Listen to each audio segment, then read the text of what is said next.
Does the UK have a good track record on eco-innovation? Well, I'd say it's got an excellent one. I think some of the best innovations in the world come out of the UK. However, we've got a terrible track record in supporting it.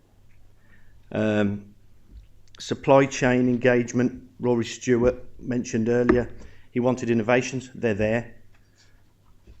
If we look at the costs that DEFRA and some of the departments have got to get of 38%, if they actually looked at some of the innovation in the UK and used it, they could see innovation and cost savings in that innovation. But trying to get that message to them is literally impossible. If we want to say, are we making the most of our university expertise? University process is slow and it's not commercially driven. It's research for research's sake with little outcome. Research should deliver, it should be target driven. Good commercially driven research will lead to more and it'll increase the UK standing with eco-innovation.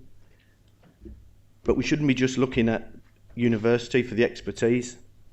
There's young kids out there that don't go to university. Some of the best innovations and inventions in the world that have changed it in the last 100 years have come from people who have actually been shovel ready and worked from the ground up. We work with young people now, and I'll just give you an example. In our company, we've taken on sixth formers for work experience. About 4 weeks ago, one of these sixth formers came up to me and asked for 5 minutes of my time. They were going to university to do medicine. And she actually stated that she did not realise that the world of work could be so exciting. And she actually wanted to talk to her parents about changing what she was going to do as her degree in medicine. She wanted to do business studies. To the point, after a meeting with her parents, she's actually now going to university sponsored by us to do business management and work with us. And that's happening throughout. We're taking people from Nottingham, Trent. These young people are unbelievable. And the question was asked earlier at the start, was there anybody here under 31? Well, do you know what? All them chairs and all them chairs should be filled with young people because they're the voice, they're the innovation as this sector moves forward. We've got to get them on board and we've got to engage with them. So that's my feeling on the university and the experience that I've had with it. Catapults, they don't recognise the flood sector, and I'm speaking from a sector I'm in, when it should be top of the list. Flooding is the biggest natural disaster in the UK and the rest of the world, and we struggle to get funding because we don't fit in many boxes. Yet everything everybody else does is at risk if it's not protected from flooding. With climate change, sea level rising, it should be the biggest item on the agenda. Rory Stewart mentioned, I'll go again, cost savings, change building regs, Part C, there's a start. There's product and innovation out there that actually makes standard built houses flood resilient up to 600 millimetres.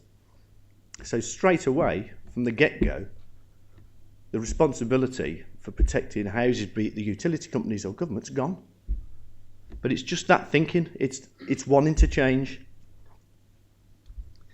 So I won't take long, I'll close it down now. IP law, forget it. We've actually had 2 cases and we've won them, and it's cost us £500,000 because the costs are capped at 50, and you still only usually get 35,000 back, doesn't matter. But lawyers' fees are in excess of £250,000 for each case.